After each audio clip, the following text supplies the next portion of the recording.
Bismillahirrahmanirrahim. Assalamualaikum warahmatullahi wabarakatuh.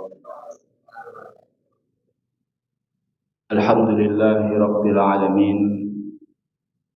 Wa usalli wa usallim ala nabiyyina Muhammadin wa ala alihi wa sahbihi ajma'in. Amma ba'du. Bapak-bapak, ibu-ibu, rekan-rekan pemuda, pemudi, kaum muslimin dan muslimat, rahimani wa rahimakumullah ta'ala. Pada kesempatan malam yang berbahagia ini, marilah kita senantiasa bersyukur kepada Allah Azza wa Jalla atas limpahan nikmat yang Allah Ta'ala berikan kepada kita, sehingga pada kesempatan malam hari ini dengan nikmat dan karunia dari Allah Ta'ala kita dapat kembali berkumpul bersua bertatap muka dalam rangka mempelajari ayat-ayat Al-Quran dan hadis-hadis Nabi Sallallahu Alaihi Wasallam. Kita berdoa kepada Allah Ta'ala, semoga Allah Ta'ala memberikan kepada kita ilmu yang bermanfaat, yang membuahkan amal soleh sebagai bekal kehidupan kita di dunia dan di akhirat. Amin. Allahumma amin. Salawat dan salam semoga senantiasa tercurahkan kepada Nabi kita Muhammad Sallallahu Alaihi Wasallam, para keluarga beliau, para sahabat-sahabat beliau, serta orang-orang yang senantiasa setia mengikuti jejak beliau hingga hari akhir kelak. Kaum muslimin dan muslimat, rahimani wa rahimakumullah ta'ala. Pada malam hari ini kita akan kembali membaca hadis-hadis yang dikumpulkan oleh Al-Imam An-Nawawi rahimahullah ta'ala di dalam kitab beliau Riyadhus Shalihin. Pada malam hari ini kita akan memasuki bab ke-249. Pada bab ke-249 Al-Imam An-Nawawi rahimahullah ta'ala membawakan judul bab doa ketika hendak tidur. Bab doa ketika hendak tidur. Jadi yang kita akan bahas pada kesempatan malam hari ini jamaah adalah doa-doa yang hendaknya kita baca ketika kita hendak tidur, atau zikir-zikir yang hendaknya kita baca ketika kita hendak tidur. Pada pertemuan yang lalu kita sudah sampaikan akan banyaknya keutamaan zikir. Sampai-sampai Ibnu Qayyim rahimahullah ta'ala jamaah di dalam kitab beliau Al-Wabilus Shayyib beliau menyebutkan sampai 100 keutamaan zikir. 100 keutamaan yang akan diperoleh oleh seseorang yang rajin berzikir. Beliau menyebutkan banyak sekali. Di antara yang beliau sebutkan adalah sabda Nabi Sallallahu Alaihi Wasallam, "Ala unabbi'ukum bi khairi a'malikum." Maukah kalian saya beritahu amalan kalian yang paling baik? Jadi kata Nabi Sallallahu Alaihi Wasallam, maukah kalian saya beritahu amalan kalian yang paling khair, yang paling baik? Wa azkaha inda malikikum, yang paling suci di sisi raja kalian. yaitu Allah Azza wa Jalla. Wa arfa'iha fi darajatikum, yang bisa mengangkat derajat kalian, yang paling bisa mengangkat derajat kalian. Wa khairun lakum min infaqid dhahabi wal fiddah, dan lebih baik bagi kalian daripada berinfak emas dan perak. Wa khairun lakum min an talqaw aduwakum fatadribu a'naqahum wa yadribu a'naqakum. Lebih baik bagi kalian daripada kalian berperang, bisa jadi kalian yang memenggal leher musuh kalian atau musuh kalian yang memenggal leher kalian. Jadi Nabi sallallahu alaihi wasallam sebelum menyebutkan amalan tersebut, Nabi sallallahu alaihi wasallam menyebutkan keutamaannya dulu. Tadi yang pertama apa? Amalan yang paling baik. Yang kedua, amalan yang paling apa? Suci. Amalan yang paling bisa mengangkat derajat. Yang lebih baik daripada apa? Sedekah emas dan perak. Yang kelima, lebih baik daripada jihad. Ini amalan luar biasa jamaah. Kata para sahabat Nabi sallallahu alaihi wasallam, "Bala, tentu kami ingin tahu ya Rasulullah, amalan yang sangat luar biasa tersebut." Kata Nabi sallallahu alaihi wasallam, "Zikrullah." Amalan tersebut adalah berzikir kepada Allah Ta'ala. Jadi ini menunjukkan jamaah bahwasannya zikir kepada Allah itu adalah amalan yang sangat luar biasa, amalan yang sangat mulia, amalan yang paling dicintai oleh Allah, amalan yang paling suci, amalan yang lebih baik daripada infak emas dan perak, amalan yang paling bisa meninggikan derajat seorang hamba, amalan yang lebih baik daripada jihad. Dan ini menunjukkan jamaah bahwasannya sekali lagi zikir kepada Allah adalah amalan yang sangat agung. Bersamaan dengan agungnya amalan zikir ini jamaah, banyak di antara kita yang mungkin belum mendapatkan taufik untuk banyak berzikir. Banyak sekali waktu-waktu kita yang berlalu begitu saja tanpa ada zikir yang keluar dari lisan kita. Contohnya kalau seandainya kita main HP, kadang setengah jam tidak ada tahmid, setengah jam tidak ada tasbih, setengah jam tidak ada istighfar, setengah jam tidak ada tahlil. Ini kalau setengah jam. Bagaimana kalau seandainya 1 jam? Bagaimana kalau seandainya 2 jam? Maka ini menunjukkan jamaah bahwasanya zikir ini amalan yang luar biasa, ringan namun sedikit dari kaum muslimin yang barangkali mendapatkan taufik dari Allah untuk bisa mengisi waktu-waktunya dengan zikir. Mu'adz bin Jabal radhiyallahu taala beliau pernah mengatakan, "Ma syai'un anja min adzabillah min dzikrillah." Tidak ada sesuatu yang lebih bisa menyelamatkan seseorang hamba dari azab Allah melebihi berzikir kepada Allah Ta'ala. Dan masih banyak sekali jamaah keutamaan zikir. Pada kesempatan malam hari ini kita akan sebutkan beberapa zikir, beberapa doa yang hendaknya kita baca sebelum kita tidur. Kaum muslimin dan muslimat rahimani wa rahimakumullah ta'ala. Kalau seandainya kita membaca kitab-kitab hadis atau kitab-kitab yang di dalamnya terdapat zikir-zikir yang hendaknya kita baca sebelum kita tidur, maka kita akan dapati banyak sekali jamaah.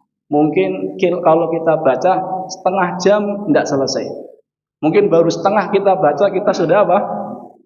Sudah tidur. Banyak sekali. Makanya kata Ibnu Battal rahimahullahu taala, dari banyaknya zikir tersebut seseorang yang lebih baik dia berusaha membaca semuanya.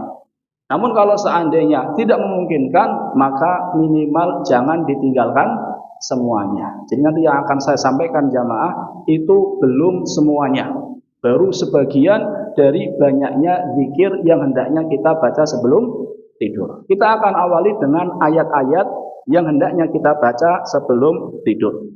Yang pertama adalah surat Al-Mu'awwidzat. Yang hendaknya kita baca sebelum kita tidur adalah surat Al-Mu'awwidzat. Apa itu al-muawwidat?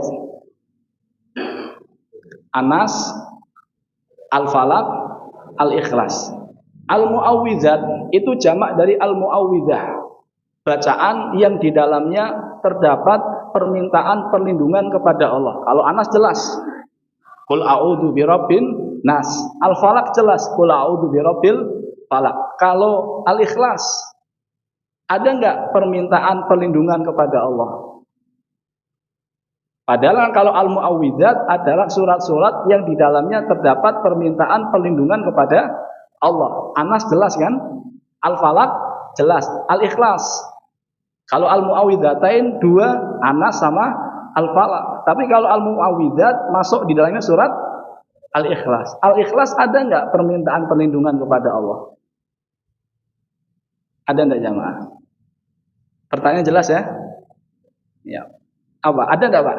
Di surat Al-Ikhlas ada enggak permintaan perlindungan kepada Allah? Enggak ada. A'udzu birabbin nas, a'udzu birabbil falaq jelas. Kalau Al-Ikhlas ada? Ada a'udzunya? Enggak ada. Kenapa disebut al-muawwidzat juga? Ini min babi taglib. Min babi taglib. Min babi taglib itu sebenarnya tidak terdapat di dalamnya permintaan perlindungan, namun dimasukkan ke dalamnya. Jadi hanya sekedar untuk penamaan. Walaupun sebenarnya Al-Ikhlas di dalamnya tidak ada permintaan apa? Perlindungan. Jadi hanya dimasukkan kepada atau dikategorikan ke dalam surat An-Nas dan Al-Falaq. Walaupun tidak ada. Seperti contohnya Al-Abawan.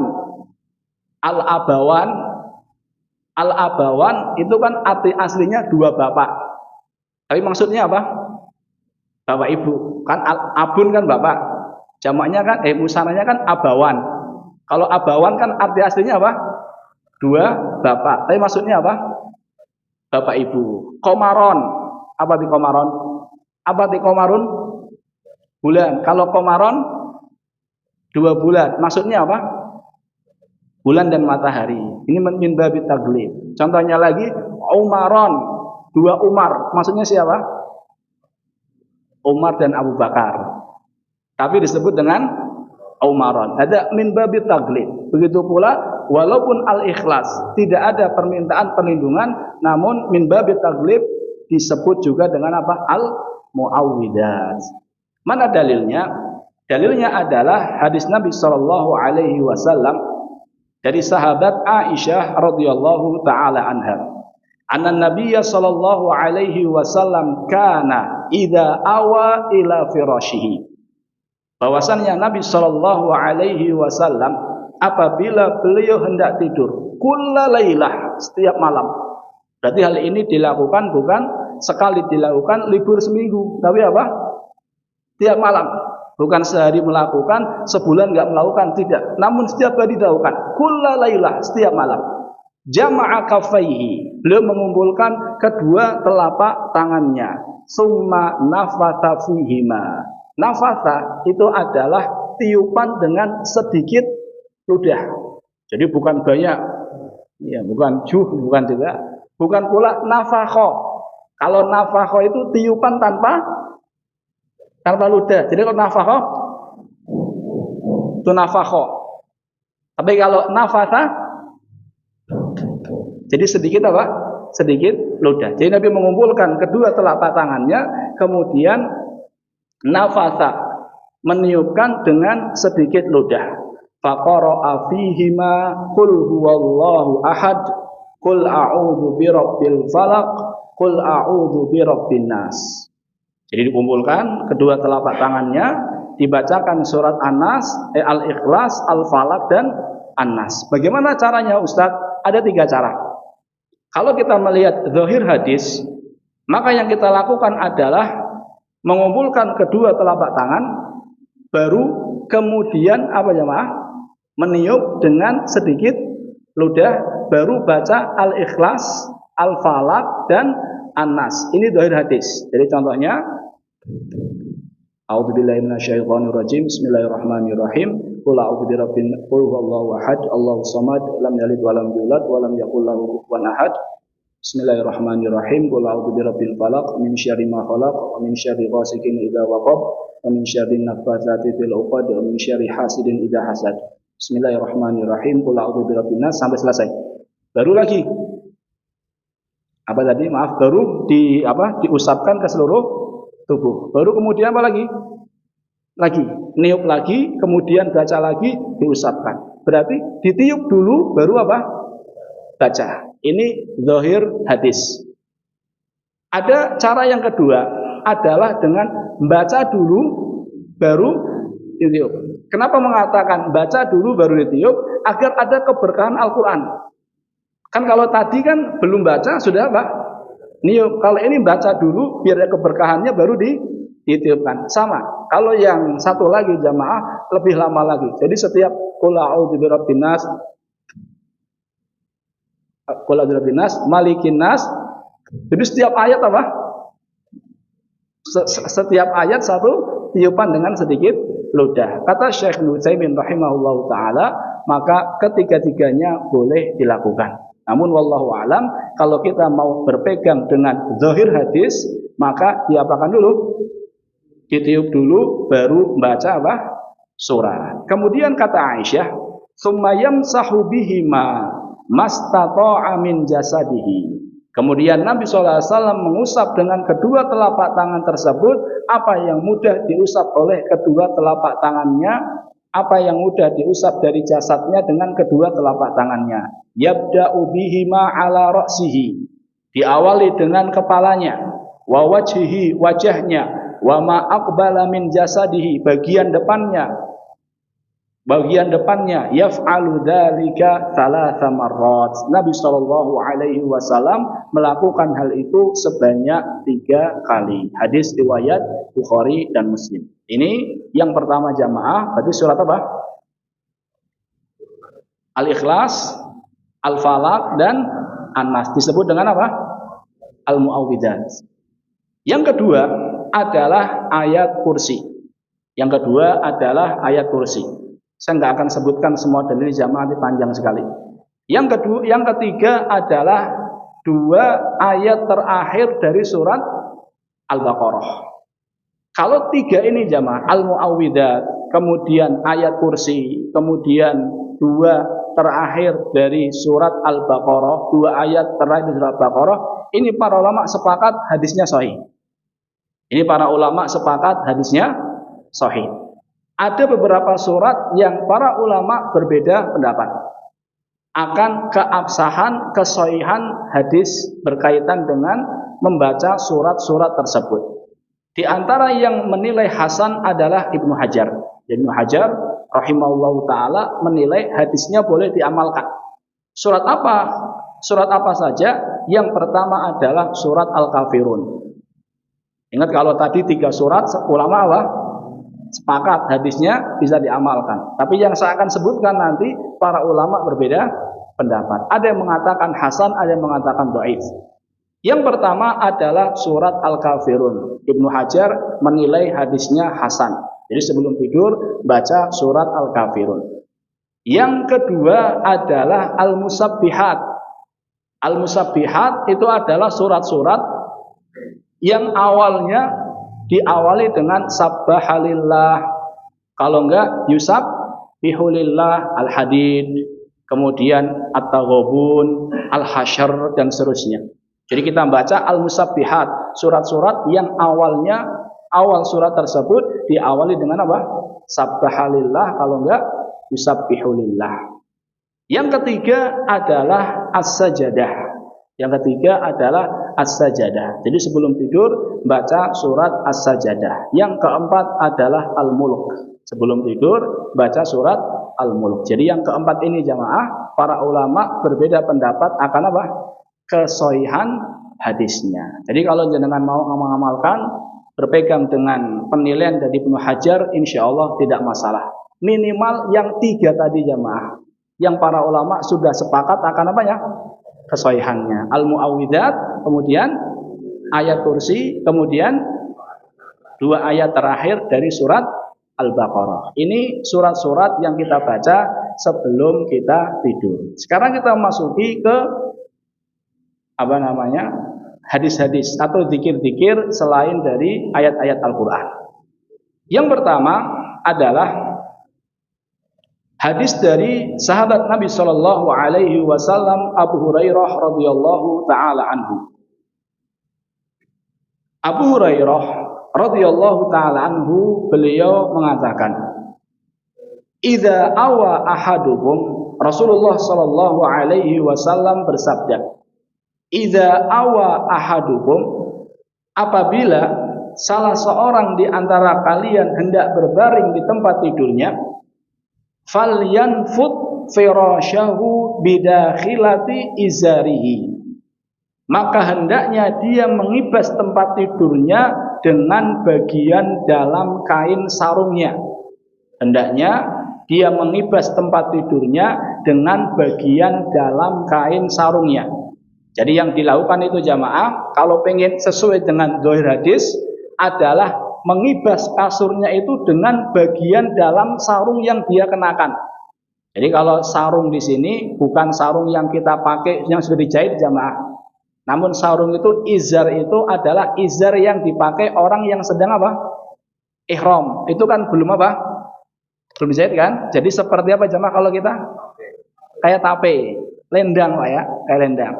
Jadi belum dijahit kan? Nah, ngibasnya itu pakai dibuka dulu, ngibasnya pakai bagian dalamnya. Wallahu alam apa hikmahnya? Namun kalau kita melihat dari hadis, memang dibuka dulu, kemudian ngibasnya pakai dalamnya. Bisa juga diartikan bidakhilati izari itu adalah ujung sarungnya.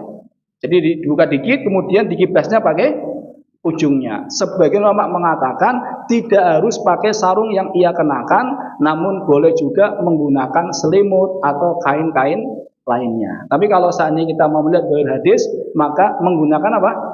Sarung dan bagian apanya? Bagian dalamnya. Wallahu alam apa hikmahnya. Namun kalau kita pengen benar-benar sesuai dengan apa yang dilakukan oleh Nabi sallallahu alaihi wasallam, maka demikian. Namun wallahu alam insyaallah bukan dengan sarung yang kita kenakan pun apa? Boleh. Kemudian tsumma yaqul, kata Abu Hurairah radhiyallahu taala anhu, kemudian Nabi sallallahu alaihi wasallam berdoa, "Bismika rabbi wada'tu jambi," dengan namamu wahai Rabbku. Wada'tu jambi, aku letakkan lambungku. Karena kita tidur di atas lambung apa? Kanan. Wada'tu jambi wabika arfa'uhu, dan dengan namamu pula aku mengangkatnya. Bismika rabbi wada'tu jambi wabika arfa'uhu, in amsakta nafsi farhamha, jikalau engkau ya Allah menahan jiwaku maka rahmatilah. Jadi kalau seandainya engkau nahan jiwaku, artinya jikalau engkau menahan ruhku. Artinya ketika tidur, kemudian ruhnya enggak diapakan, enggak dikembalikan. Artinya tidur kemudian apa? Kebablas. Maka rahmatilah ya Allah. Wa in arsaltaha, dan jikalau engkau melepaskannya, artinya mengembalikan kembali ke jasadku, fahfadha bima tahfadhu bihi ibadakas sholihin, maka jagalah ya Allah sebagaimana engkau menjaga hamba-hambamu yang soleh. Jadi kita mengawali tidur kita dengan mengatakan bismika, dengan namamu wahai Rabbku. Bismika Rabbi wada'tu jambi wabika arfa'uhu, fa in amsakta, apa tadi? Fa in amsakta nafsi farhamha wa in arsaltaha fahfadha bima tahfadhu bihi ibadakas sholihin. Yang ini saya garis bawahi jamaah adalah tadi, adalah dari hadis ini adalah sebelum tidur usahakan kita ngapain dulu? Membersihkan dulu. Yang lebih sesuai dengan zahir hadis adalah dengan kain yang kita apa? Kenakan. Kemudian kita membaca doa tadi. Ini doa yang pertama. Doa yang kedua adalah yang sering kita baca, Bismika Allahumma amutu wa ahya, riwayat Bukhari. Ini yang kedua. Yang ketiga jamaah adalah hadis Nabi kita sallallahu alaihi wasallam, beliau bersabda, "Kana idza awa ila firashihi." Jadi Abu Hurairah radhiyallahu taala menceritakan bahwasannya Nabi Shallallahu Alaihi Wasallam apabila beliau hendak tidur, maka beliau Shallallahu Alaihi Wasallam membaca Alhamdulillahilladzi at'amana wa saqana wa kafana wa kam mimman la kafiya lahu wa la mu'wi. Alhamdulillahilladzi at'amana wa saqana wa kafana fakam mimman la kafiya lahu wa la mu'wi. Alhamdulillahilladzi at'amana. Segala puji hanya milik Allah yang telah memberikan kami makan. Wasaqona, telah memberikan kami apa? Minum. Wakafana, telah memberikan kecukupan kepada kami. Wakam mimman la kafiyalahu. Betapa banyak orang yang tidak mendapatkan kecukupan. Wala mu'wi, tidak juga mendapatkan perlindungan. Jadi sebelum kita tidur jamaah, kita memuji Allah Ta'ala terlebih dahulu atas banyaknya nikmat yang Allah Ta'ala berikan. Kita tidur dalam kondisi kenyang. Nah, kita mengatakan Alhamdulillahilladzi at'amana. Kita banyak orang yang tidur sambil apa? Nahan lapar. Wasaqona, kita tidur dalam kondisi tidak haus. Tidak haus itu lawan katanya apa? Haus itu lawan katanya apa jemaah? Hah? Kalau lapar kan kenyang. Kalau haus? Lendengan tuh kalau kebanyakan Pak. Apa? Dahaga itu haus juga. Apa? Seger. Seger itu kalau minumnya es. Tidak ada kayaknya ya. Ya. Wasaqona, memberikan kami minum. Betapa banyak orang yang tidur dalam kondisi apa? Haus. Wakafana, memberikan kita kecukupan. Alhamdulillah tidur bisa di ruangan yang nyaman. Betapa banyak kita melihat jamaah orang-orang yang tidur di depan apa? Ruko. Betapa banyak orang yang tidur di tenda-tenda pengungsian. Betapa banyak orang yang tidur di bawah jembatan. Ada pula yang tidur di kapal sambil mancing. Itu karena hobi jamaah ya. Jadi alhamdulillah kita tidur dalam kondisi kenyang. Tidur dalam kondisi tidak haus. Tidur dalam kondisi berkecukupan. Wa kam mimman la kafiya lahu wa la mu'wi. Betapa banyak orang yang dia tidak mendapatkan kecukupan dan dia tidak mendapatkan apa? Pelindung. Hadis ini jamaah menyadarkan kepada kita bahwasannya ketika kita mau tidur jamaah hendaknya kita mengingat-ingat akan banyaknya apa? Nikmat Allah Ta'ala. Ini mengingatkan kita dengan hadis Nabi Shallallahu Alaihi Wasallam, "Unduru ila man huwa asfala minkum." Lihatlah orang-orang yang dalam urusan dunia di bawah kalian. Wala tanduru ila man huwa fawqakum. Jangan kalian lihat dalam urusan dunia siapa yang di atas kalian. Fahuwa ajadru alla tazdaru ni'matallahi alaikum. Kalau seandainya kita mengamalkan sabda Nabi SAW yang tadi, maka kalian tidak akan meremehkan nikmat Allah atas kalian. Jadi kita bersyukur kepada Allah dapat itu, masih banyak orang yang nggak dapat makan, minum dan kecukupan. Jadi jamaah, kalau kita perhatikan hadis ini jamaah, lihatlah orang yang di bawah kita dalam urusan dunia. Ketika kita mengamalkan hadis ini jamaah, kita dapat pahala. Jadi kalau dalam urusan dunia kita melihat orang yang di bawah kita jamaah, kita dapat apa? Pahala. Kenapa? Karena kita mengamalkan hadis Nabi Shallallahu Alaihi Wasallam dan kita akan tentram. Hidup kita akan tentram. Jadi kalau seandainya mobil kita adalah Avanza, jangan lihat yang mobilnya Innova atau Pajero, lihat yang mobilnya apa? Carry, ya, carry terus ya Pak. Kalau motor kita adalah Revo, jangan lihat yang motornya iya, PCX, tapi lihat yang motornya apa? Vespa mahal mas. Yang warna oranye itu apa itu? Cempe ya. Iya. Kita yang kemana-mana naik sepeda, jangan lihat yang kemana-mana naik motor, tapi lihat yang kemana-mana jalan kaki. Kita yang sendalnya swallow, jangan lihat yang sendalnya Carvel, tapi lihat yang sendalnya apa? Kulit, tapi kulit asli, kulitnya dia nyeker. Kita yang alhamdulillah bisa jalan, jangan lihat yang kemana-mana naik kendaraan, tapi lihat orang yang kemana-mana jamaah di atas kursi roda. Jadi orang yang mau mengamalkan hadis Nabi SAW ini jamaah, di samping dia dapat pahala, hidupnya pun akan tentram. Karena dalam urusan dunia jamaah itu tidak ada titik klimaksnya. Dalam urusan mencari dunia itu manusia tidak ada puasnya. Sebanyak apapun yang ia peroleh, tidak mungkin dia akan puas. Kata Nabi SAW, laukana libni Adam wadiyani min mal aw wadiyani min dahab. Kalau seandainya manusia, kita semua memiliki 2 lembah emas. Bayangkan jemaah, 2 lembah emas itu berapa duitnya?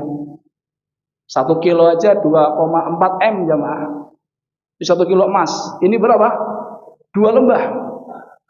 1 kilo paling segini emas itu enggak banyak. 2,4 M ini berapa? 2 lembah. Apa kata Nabi SAW? Labtagha wadiyan thalitha. Dia masih berharap untuk mendapatkan lembah yang keberapa? Yang ketiga. Padahal sudah dapat 2 lembah emas. Manusia tidak ada puasnya. Dia masih pengen mendapatkan lembah yang ketiga. Kapan puas? Kata Nabi SAW, wala yamla'u jawfa bani adama illa turab. Tidak ada yang bisa memenuhi hasrat anak manusia, memenuhi mulutnya kecuali tanah. Jadi kalau sudah mati baru selesai ambisinya. Tapi kalau selama dia masih hidup, maka ambisi duniawinya tidak akan pernah selesai. Allah Azza wa Jalla berfirman, alhaakumut takatsur, telah melalaikan kalian takatsur, berlomba-lomba dalam urusan dunia. Kapan berakhir? Hatta zurtumul maqabir, sampai masuk ke alam kubur baru selesai. Jadi jamaah, hadis ini jamaah mengajarkan kepada kita agar kita qanaah. Asy-Syafi'i rahimahullahu taala, beliau pernah mengatakan, idza ma kunta dza qalbin qanu' fa anta wa malikud dunya sawa. Kalau kamu itu hatinya qanaah, maka kamu sama raja dunia sama saja. Jadi kalau kita punya hati qanaah, maka antara kita dengan raja itu sama saja. Raja makan, kita juga makan. Paling bedanya Dia makannya enak, kita makannya sedep. Alhamdulillah saya termasuk orang yang doyanan jamaah, asal lauknya enak. Nggak asal ada sambelnya. Raja makan, kita juga makan. Kita makan 1 porsi, raja juga satu porsi. Nggak kemudian mentang-mentang dia raja sekali makan 1 kintal, kan nggak mungkin jamaah. Dan kelezatannya antara kita dengan apa yang dimakan sama raja itu hanya berbeda 5 cm jamaah. Jadi baru di sini sampai sini sudah selesai. Cuma 5 cm. Kalau sudah masuk sini masih terasa enggak? Justru kalau terasa bahaya jamaah. Dan besok keluar sama aja enggak? Sama, enggak kemudian kalau makan ayam besok kuahnya nugget kan enggak? Sama aja. Raja minum, kita juga minum. Raja nikah, kita juga nikah. Mungkin bedanya raja istrinya 9. Raja istrinya cantik, raja istrinya enggak cantik, ya itu raja apes jamaah. Iya, raja istrinya cantik, ya kita ya alhamdulillah lah. Bedanya dikit. Raja tidur, kita juga tidur. Bahkan mungkin kita tidurnya lebih lebih lama. Raja apalagi? Raja punya rumah, kita juga punya rumah. Paling beda sedikit. Yang membedakan adalah hisabnya jamaah. Jadi kalau seseorang ketika dia memiliki hati yang qanaah, insya Allah hidupnya akan tentram. Ustadz, alhamdulillah Ustadz, saya sudah melihat orang yang di bawah saya. Saya masih mending Ustadz, sholat sepekan sekali. Masih banyak orang yang di luar sana sholatnya setahun hanya 2 kali. Saya melihat yang di bawah Ustadz. Betul tidak jamaah? Alhamdulillah saya sholat, walaupun saya di rumah masih banyak yang nggak sholat. Alhamdulillah saya masih baca Al-Quran, walaupun sehari setengah halaman masih banyak orang yang tidak baca Al-Quran. Betul nggak? Salah. Jadi urusan dunia kita melihat yang di bawah, tapi urusan akhirat kita disuruh melihat yang di atas. Allah Ta'ala berfirman, fastabiqul khairat wa fi dzalika falyatanafasil mutanafisun. Ya ayyuhalladzina amanu idza nudiya lis-salati min yaumil jum'ah fas'au wasari'u ila magfiratin. Kebanyakan di antara kita urusan dunia lihat kemana? Ke atas. Urusan akhirat ke bawah. Saya masih mending Ustaz, masih banyak yang lebih parah dari saya. Ini kebalik jamaah. Jadi ketika kita mau tidur, kita diingatkan oleh Allah Ta'ala akan banyak nikmat yang Allah Ta'ala berikan kepada kita. Alhamdulillahilladzi at'amana wa saqana wa kafana wa kam mimman la kafiyalahu wa la mu'wi. Kita awali tidur kita dengan memuji Allah Ta'ala, mengucapkan Alhamdulillah. Banyak di antara kita jamaah ngucapin Alhamdulillah hanya ketika dapat nikmat-nikmat yang apa? Besar. Bisa bangun rumah ngucapin apa? Alhamdulillah. Bisa beli motor ngucapin Alhamdulillah. Yang tadinya jomblo bisa nikah ngucapin apa? Alhamdulillah. Yang sudah nikah punya anak ya, ngucapin Alhamdulillah. Padahal nikmat Allah Ta'ala untuk kita jamaah itu tak terhingga. Kadang kita tidak mengucapkan Alhamdulillah untuk nikmat-nikmat yang kita anggap itu adalah nikmat yang apa? Yang kecil. Padahal kalau kita lihat Nabi Ibrahim jamaah alaihi salam itu luar biasa. Kalau kita lihat kehidupannya itu isinya banyakkan senang-senang atau ujian? Ujian. Kita sering sampaikan bagaimana kisah Nabi Ibrahim. Bersamaan dengan hal itu jamaah, Allah Ta'ala sifatin Nabi Ibrahim syakiran li'an'umi.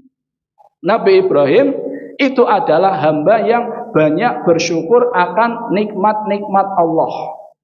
Mungkin bagi kita cocoknya Nabi Ibrahim disifati dengan apa? Sabar. Namun Allah Ta'ala sifati Nabi Ibrahim dengan syakir.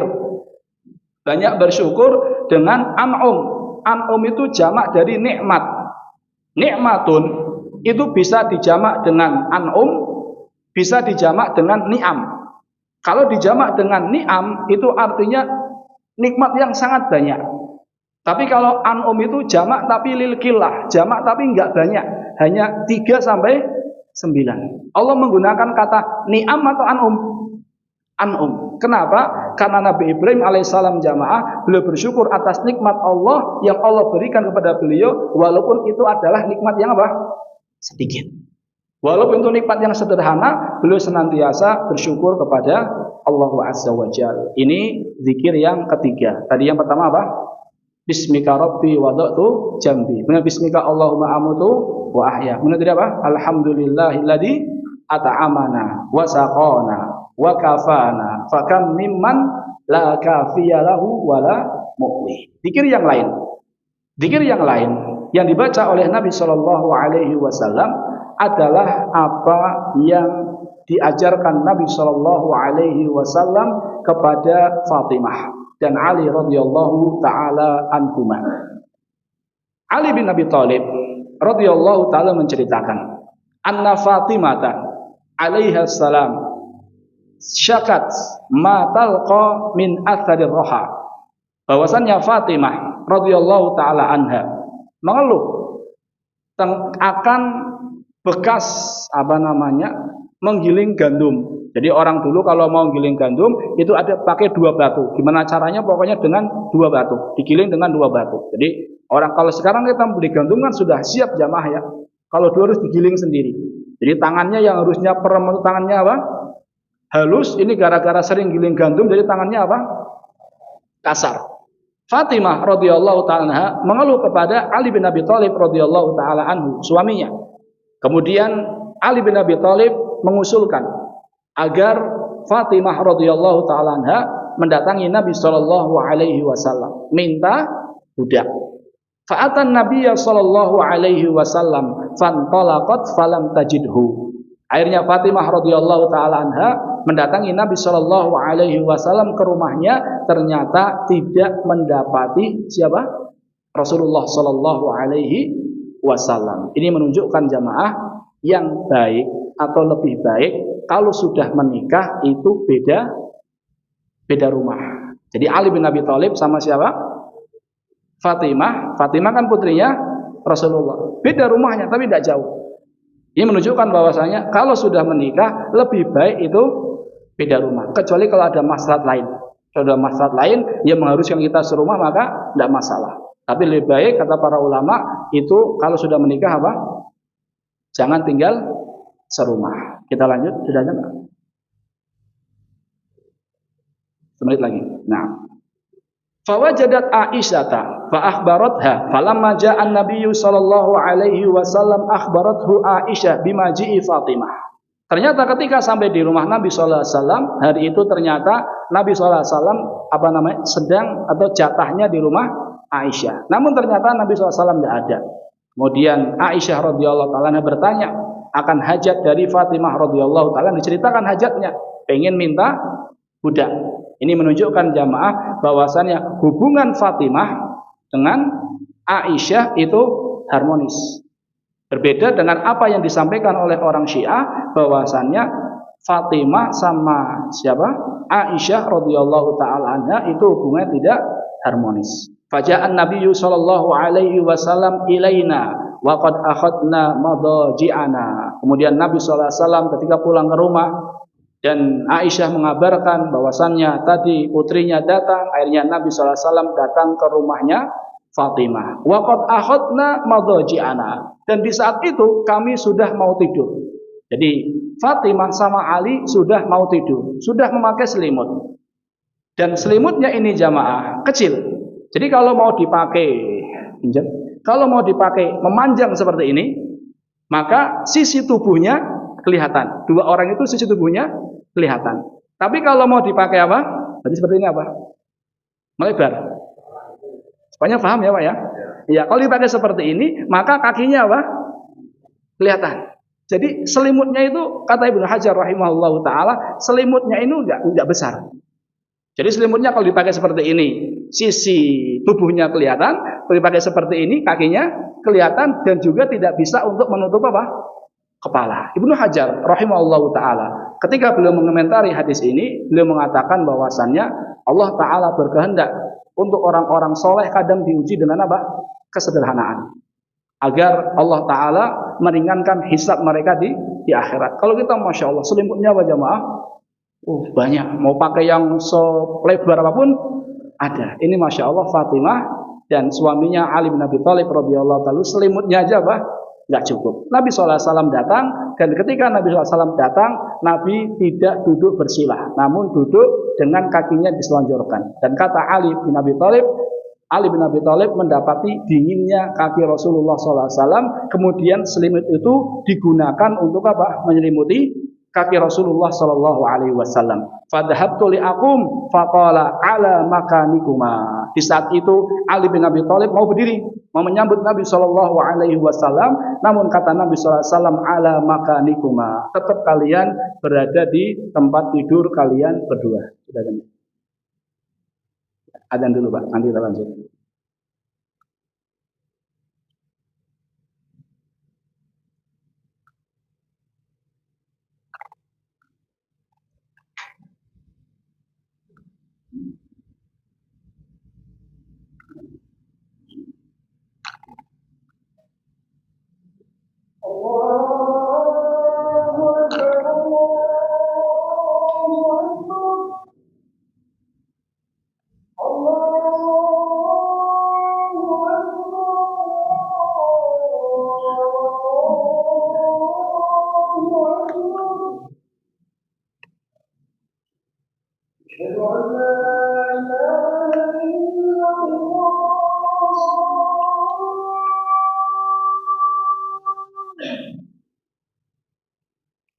أشهد أن لا إله إلا الله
Bismillahirrahmanirrahim. Kita lanjutkan. Kemudian Nabi Shallallahu Alaihi Wasallam bersabda, "Ala u'allimukuma khairan mimma sa'altumani." Kata Nabi Shallallahu Alaihi Wasallam, maukah kalian berdua saya beritahu sesuatu yang lebih baik daripada apa yang kalian berdua minta? Tadi yang diminta Fatimah sama Ali apa? Budak. Namun Nabi SAW menawarkan kepada mereka berdua radhiyallahu taala anhuma sesuatu yang lebih baik daripada yang diminta oleh mereka berdua. Nabi SAW beliau tidak memberikan Fatimah dan Ali budak karena di saat itu jamaah masih banyak ahlu sufah. Masih banyak ahlu sufah, yaitu mereka yang tinggal di bagian apa? Belakang Masjid Nabawi. Masjid Nabawi itu ada atapnya, di situ tinggal ahlu sufah. Jadi mereka kebanyakan adalah orang-orang muhajirin. Karena orang-orang muhajirin ketika mereka ke Madinah, mereka biasanya berdagang di Madinah, mata pencariannya apa? Petani kurma. Sehingga mereka tidak terbiasa. Sehingga banyak di antara mereka menjadi ahlu sufah. Dan orangnya berganti-ganti. Jadi kadang datang ahlu sufah baru, kadang yang lain sudah mulai makmur, meninggalkan apa? Tadi Masjid Nabawi, tinggal di tempat lain. Nah, karena banyak ahlu sufah, sehingga Nabi SAW tidak memberikan kepada Ali dan Fatimah budak. Nabi SAW lebih memilih budak ini, budak-budak yang dimiliki oleh kaum muslimin di saat itu dijual. Kemudian uangnya digunakan untuk keperluan siapa?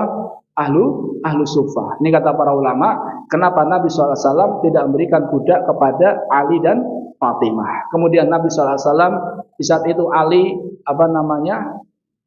jadi kalau kita giniin orang itu namanya apa? Nyenggol-nyenggol Fatimah. Ketika Nabi menawarkan, mau nggak kalian saya beri sesuatu yang lebih baik? Ali ngasih kode sama Fatimah, jawab gitu. Jadi Fatimah tadinya diem roh, akhirnya dia, ayo jawab. Kata akhirnya Fatimah mengatakan, Ya, saya mau. Kemudian Nabi SAW mengatakan, idza akhadtuma madaji'akuma.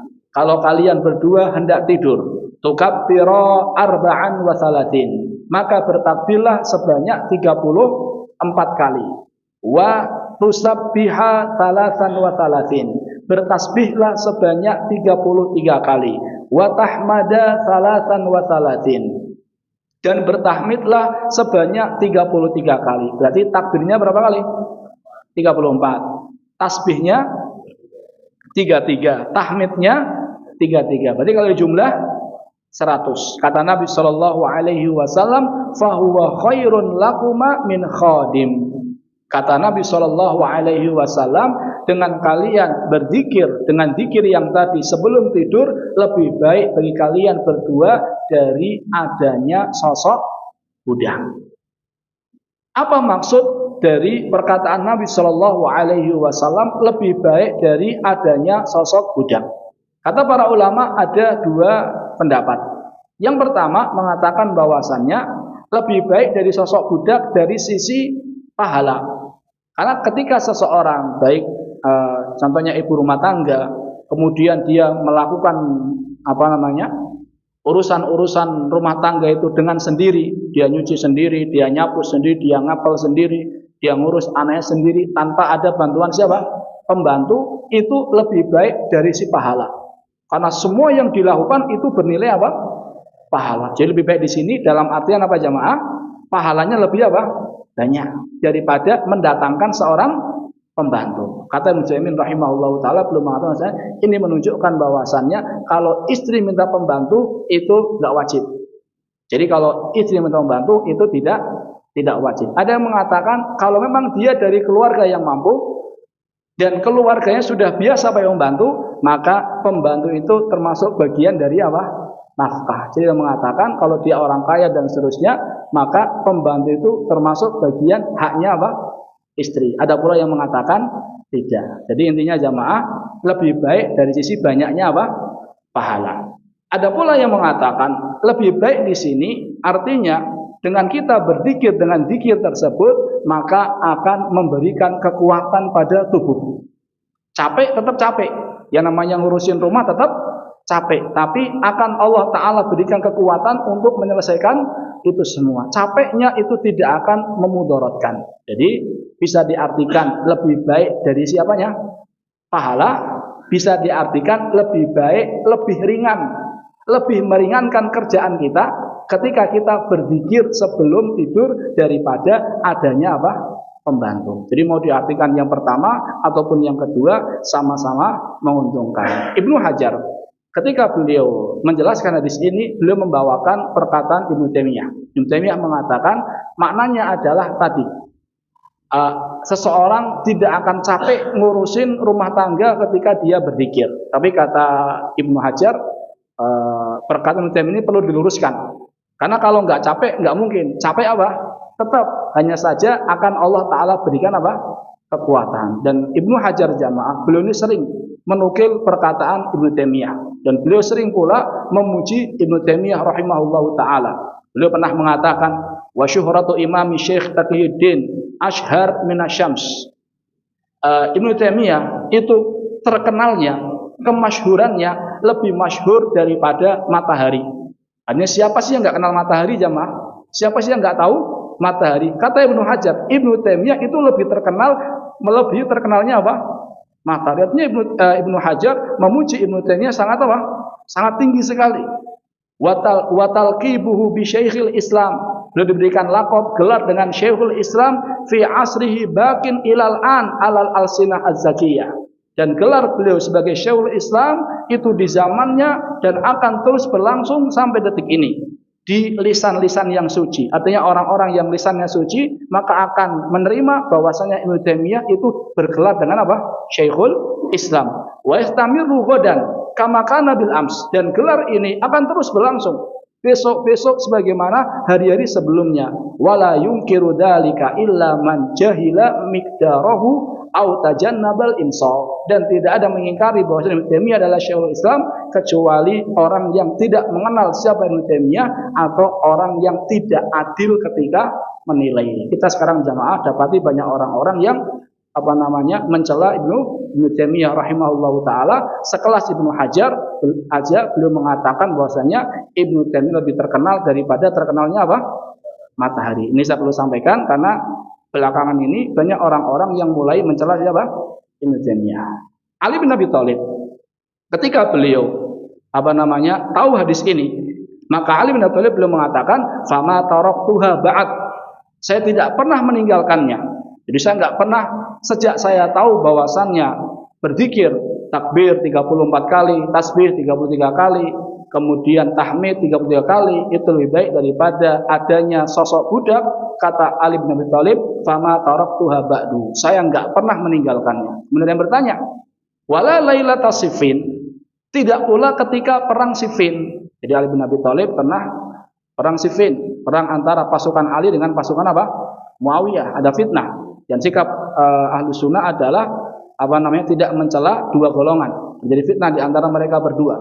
Ini malam peperangan, tentunya orang sangat sibuk. Wala lailata Siffin, tidak pula kamu meninggalkan wahai Ali di malam perang Siffin, kata Ali bin Abi Thalib, wala lailata Siffin. Itu dalam kondisi apapun Ali bin Abi Thalib tidak pernah meninggalkan zikir subhanallah 33 kali, alhamdulillah 33 kali, Allahu akbar 34 kali. Ini zikir berikutnya. Zikir yang terakhir sudah 7:30, kita baca cepat aja jamaah.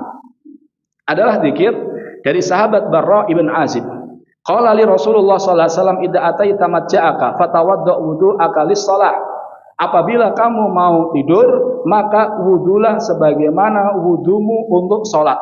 Ini menunjukkan jamaah bahwasannya di antara sunnah sebelum tidur adalah wudu. Apa keutamaannya? Nabi SAW bersabda, man bata tahiron. Siapa yang tidur dalam kondisi suci, dia berwudu, bata fi syi'arihi malakun, maka akan tidur bersamanya di dalam pakaiannya adalah seorang malaikat. Falam yastaikid illa qalal malak Allahumma gfir li abdika fulan fa innahu bata tahira. Tidaklah dia bangun kecuali malaikat mendoakan, ya Allah ampunilah hambamu ini karena dia tidur dalam kondisi suci. Masya Allah jamaah, tidur dalam kondisi suci, ketika bangun didoakan ampunan sama siapa? Malaikat. Kita didoakan sama orang soleh aja senangnya luar biasa. Ini doakan sama siapa?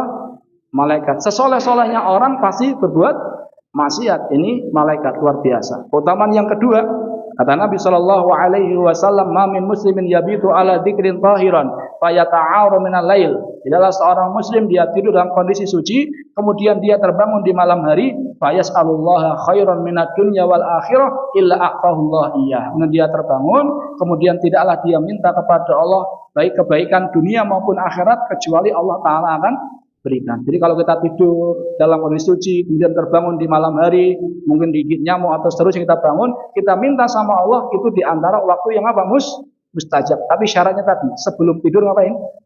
Wudu. Ini beberapa keutamaan wudu sebelum tidur. Summa taji ala shikikal aiman. Kemudian tidurlah kamu di atas lambung kanan. Jadi di antara sunnah Nabi adalah tidur di atas lambung kanan atau miring ke sebelah kanan. Apa hikmahnya? Kata para ulama zaman dulu, hikmahnya adalah agar tidurnya itu enggak terlalu lelap. Karena kalau seandainya jantung kan sebelah kiri jamaah ya.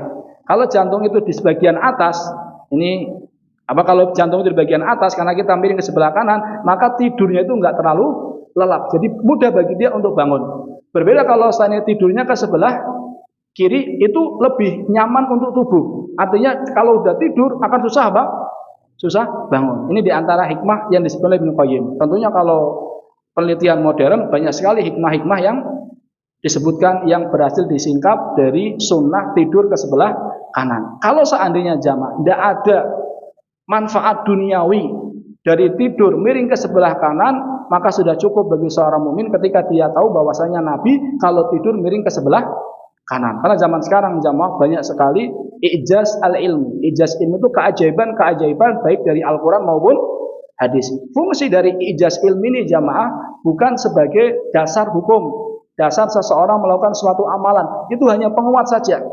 Namun ketika seorang dia tidur sebelah kanan, itu tujuan utama adalah menjalankan sunnah. Adapun penelitian ternyata baik untuk tubuh dan seterusnya itu hanya sekedar apa? Penguat saja. Tidak ada ini pun tetap seorang muslim berusaha menjalankan sunnah Nabi Shallallahu Alaihi Wasallam. Jadi apa manfaat puasa, manfaat sholat, manfaat yang lainnya yang berhasil disingkap dengan penemuan modern itu sifatnya hanya sekedar apa? Penguat saja. Ini yang pertama, tadi wudu, kemudian apa? Miring ke sebelah kanan. Wakul, kemudian bacalah.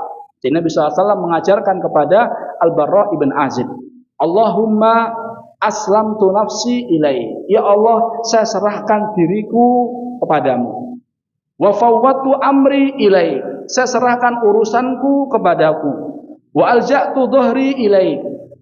Saya sandarkan punggungku kepadamu. Jadi ini adalah lafaz-lafaz yang isinya tawakal.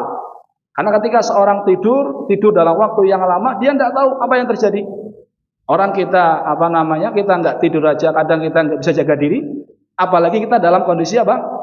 Tidur, nggak tahu bahaya apa yang akan menimpa, sehingga kita katakan Allahumma inni aslamtu nafsi ilaik, ya saya serahkan jiwaku padamu ya Allah, wa fawwatu amri ilaik, saya semua urusan saya serahkan samamu ya Allah, wa alja'tu dhuhri ilaik, saya sandarkan punggungku kepadamu ya Allah, raghbatan wa rahbatan, dengan penuh harap dan rasa takut. Jadi mau tidur jamaah menghadirkan roja dan khauf, berharap akan ampunanmu, berharap akan rahmatmu, berharap agar diampuni dosa-dosanya dan seterusnya. Warahbatan, dan takut akan dosa-dosa, takut akan dampak buruk dari dosa yang dilakukan. Jadi kalau kita mau renungi hadis ini jamaah, dan luar biasa. Jadi orang kalau tidur dia menggabungkan antara apa? Roja dan khauf, dan tidak seorang mukmin dia menggabungkan antara roja dan khauf kemudian dia mati kecuali Allah Ta'ala akan lindungi dia dari apa yang dia takuti dan Allah akan berikan kepada dia apa yang dia harapkan. Jadi kita resapi apa yang kita baca, rabbatan wa rahbatan ilaik, la malja'a wa la manja minka illa ilaik. Tidak ada tempat berlindung, tidak ada tempat selamat kecuali hanya kepadamu ya Allah. Amantu bi kitabikal ladzi anzalta. Aku beriman dengan kitab yang kamu turunkan. Kitab di sini maksudnya adalah Al-Qur'an. Bisa juga kitab di sini lil jins, maksudnya adalah semua kitab yang Allah Ta'ala turunkan. Wa bi nabiyyikal ladzi arsalta. Dengan nabimu yang kamu utus. Wa bi nabiyyikal ladzi arsalta. Kemudian Nabi SAW menyebutkan keutamaannya jamaah. Jadi kalau orang mau tidur dia baca Allahumma inni aslamtu nafsi ilaik wa fawwatu amri ilaik wa alja'tu dhuhri ilaik sampai akhirnya, sampai la malja'a wa la manja minka ilaik amantu bi kitabikal ladzi anzalta wa bi nabiyyikal ladzi arsalta. Kata Nabi sallallahu alaihi wasallam, fa in mitta 'alal fitrah. Kalau seandainya kamu mati, jadi tidur, sebelum tidur kok baca doa tadi, lah kok mati mitta 'alal fitrah, maka kamu mati di atas fitrah. Maksudnya mati di atas apa? Islam, husnul khotimah. Jadi kalau kita mati sebelum tidur baca doa tersebut, kalaupun mati maka kita akan mati di atas apa? Fitrah. Di atas fitrah Islam, akan husnul khotimah. Kemudian dalam riwayat lain disebutkan wa in asbahta, kalau seandainya kamu kok bisa bangun pagi, bisa diberikan kesempatan untuk hidup, asbahta wa qad asabta khaira, kamu akan hidup dalam dan kamu telah mendapatkan banyak kebaikan. Jadi masih hidup ya beruntung, kalaupun mati juga beruntung. Kemudian kata Nabi Shallallahu Alaihi Wasallam, jadikanlah doa tersebut sebagai ucapan terakhir sebelum kamu tidur. Jadi kata para ulama, kalau kita mau tidur, zikirnya adalah tadi kita sebut tadi, baca semuanya dulu semampu kita. Yang terakhir adalah apa? Ini. Jadi sebelum kita baca jadikan doa Allahumma inni aslamtu nafsi ilaik, ini adalah ucapan apa? Terakhir. Baru setelah itu kita tidur. Jadi setelah ini sudah tidak ada apa lagi?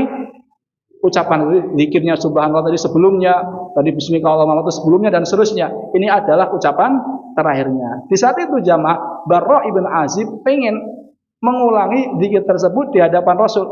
Tadi kan Rasul yang mengajarkan Barra pengen setor hafalannya. Dia baca Allahumma inni aslamtu nafsi ilaik sampai ketika Barra membaca wa bi rasulikal ladzi arsalta. Harusnya kan wa bi nabiyyikal ladzi arsalta. Tapi barok bacanya apa? Wa bi rasulikal ladzi arsalta. Menurut kita sama enggak antara rasul sama nabi? Sama aja kan?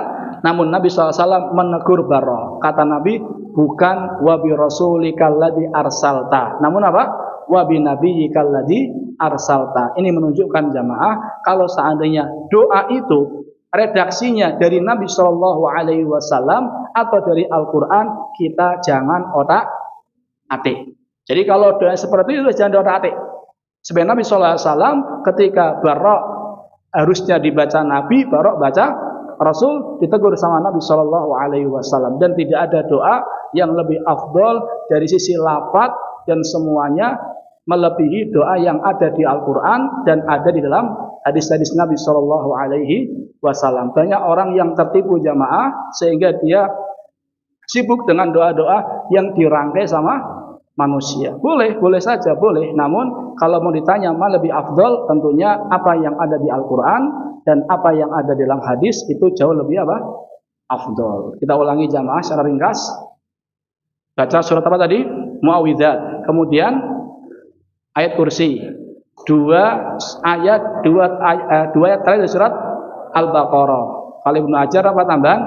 Al-Kafirun, Al-Musabbihat, As-Sajadah, terus Al-Mulk. Kemudian Bismika Rabbi wada'tu jambi wa bika arfa'uhu sampai akhirnya. Kemudian Bismika Allahumma amutu wa ahya. Kemudian apa tadi? Apa? Subhanallah 33 kali. Alhamdulillahilladzi at'amana wasaqona wa kafana sampai akhirnya. Kemudian subhanallah, alhamdulillah, Allahu akbar masing-masing 33 kali kecuali apa? Allahu akbar 34 kali. Kemudian Allahumma inni aslamtu nafsi ilaik. Kemudian diantaranya Allahumma qini adzabak yauma tub'atsu ibadak, dan masih banyak jamaah zikir-zikir yang lain. Saya tutup dengan perkataan Mubatal yang tadi saya sebutkan. Kalau kita mampu baca semuanya, kalau nggak mampu minimal baca apa? Sebagian. Baca yang kita hafal. Tadi Anas, Al-Falaq, Al-Ikhlas semuanya hafal. Ayat kursi semuanya hafal. 2 ayat terakhir surat Baqarah semuanya hafal, dan zikir-zikir yang lain. Wallahu taala alam bisawab. Semoga bermanfaat. Mohon maaf atas segala kesalahan. Kita tutup dengan doa kafaratul majlis. Subhanakallahumma bihamdika asyhadu an la ilaha illa anta astaghfiruka wa atubu ilaik. Assalamualaikum warahmatullahi wabarakatuh.